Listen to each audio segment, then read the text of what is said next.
Hello and welcome to Loch Ness Living. So this is a place where we have a chat about the people and places that are inspirational to me. My work as a knitwear designer and pattern designer in the Highlands and based around Loch Ness. And I'm very pleased to welcome today Dianne, who I've known for many years now. And for us, look, we're not going to count years, nobody's doing that. So for as long as I've known Dianne, she's always been a very passionate advocate for fair trade. And I thought that would be something really interesting for us to talk about today and to share with people who perhaps don't know very much about fair trade and would like to know what it means. So what does the term fair trade mean when people use it? Okay, it means that the product or the food or whatever it is meets certain standards. It means that the people who produce it are guaranteed a fair wage. They're guaranteed a roof over their heads, enough to pay for healthcare, education for their children, where such things exist. Well, in some countries, obviously, there just isn't the facility. Mm-hmm. But it's also about standards of quality. Some fair trade products are fair trade and organic, but in reality an awful lot of fair trade products are organic. They're simply not certified, and it's because these are the very small producers who tend to use the old-fashioned farming methods, so chemicals, sprays, all that kind of thing, tend not to be used. Okay. So when somebody uses the term fair trade, do they have to sign up something? How do we know that that's kind of verified in some way, that we can't just go and pop the name fair trade on anything? Well, you can, but what you can't do is use the fair trade mark. Okay. Because that's awarded by the Fair Trade Foundation. Okay. So, I mean, people can, but if they do, then they're breaking the law, and Fair Trade Foundation will be very quick to jump on that, because that's the logo, that's their logo. Okay. They hand that out, and the product has to meet quite rigorous standards.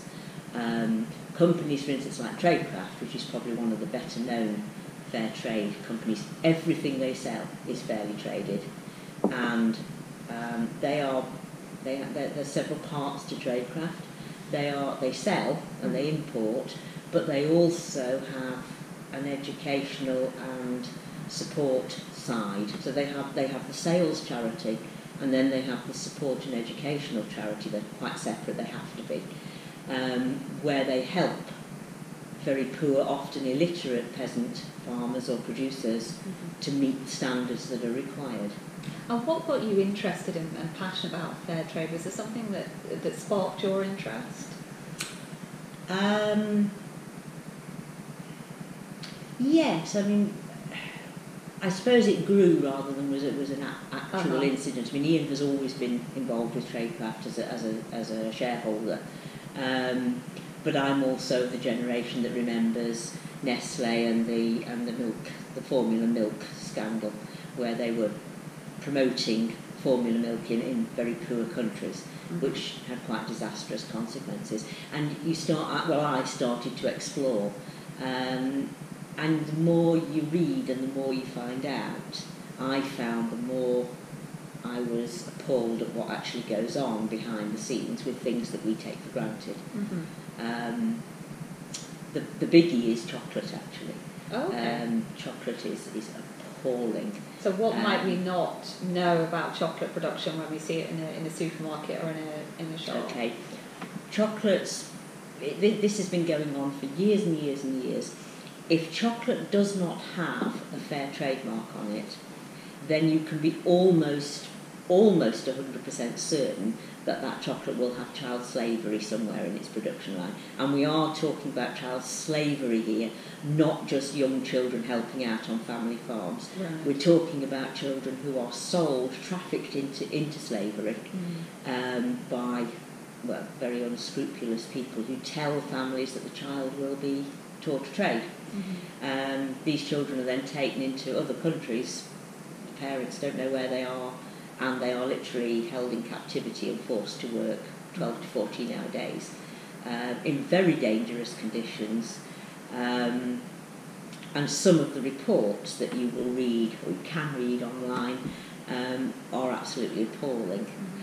This is chocolate that we buy for our children as a treat.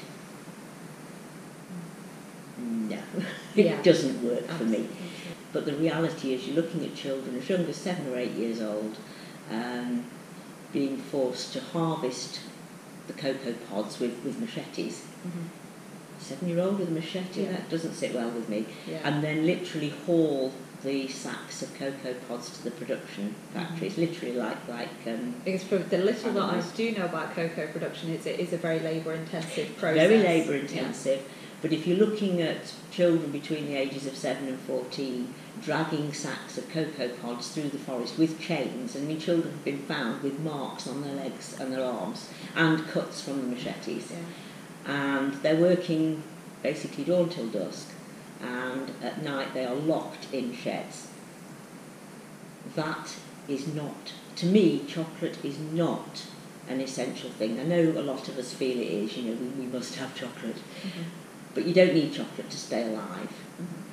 And even if you did, I'm not sure I like the ethics behind it.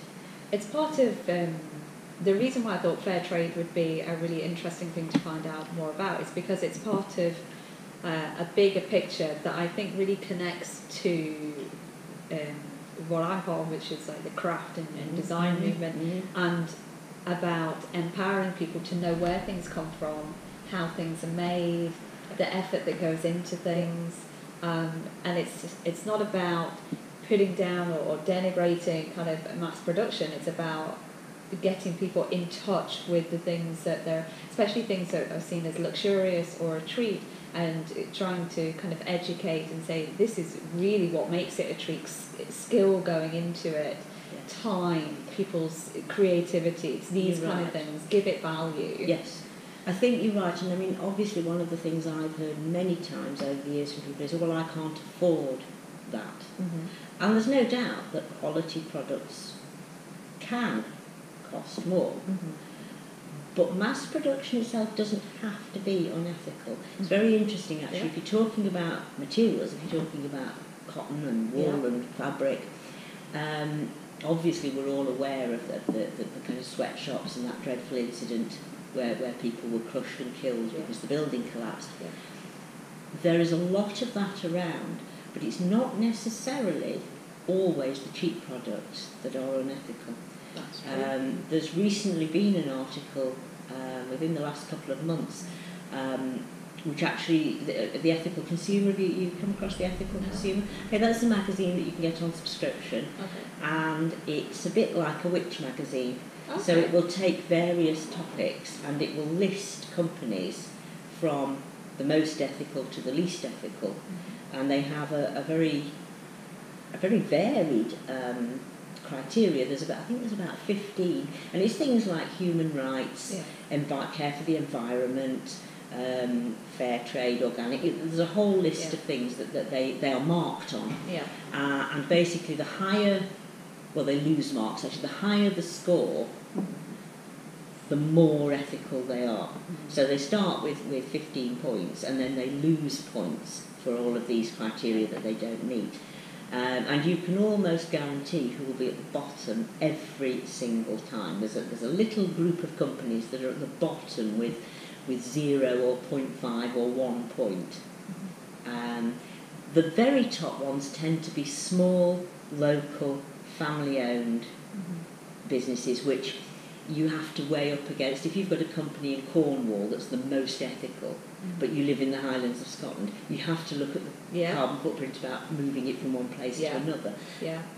But there are also, brand names that are still ethical even though they're mass-produced.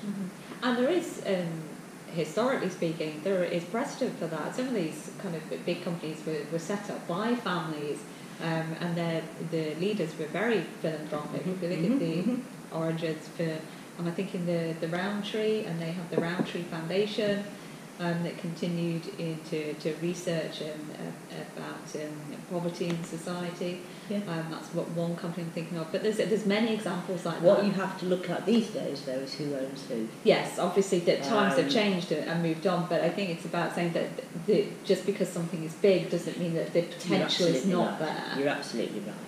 I mean, obviously Fairtrade exists actually, the Fairtrade movement exists to try and put itself out of work, because ideally you should be able to go in any shop and know that whatever you buy, nobody has been abused or exploited in its production.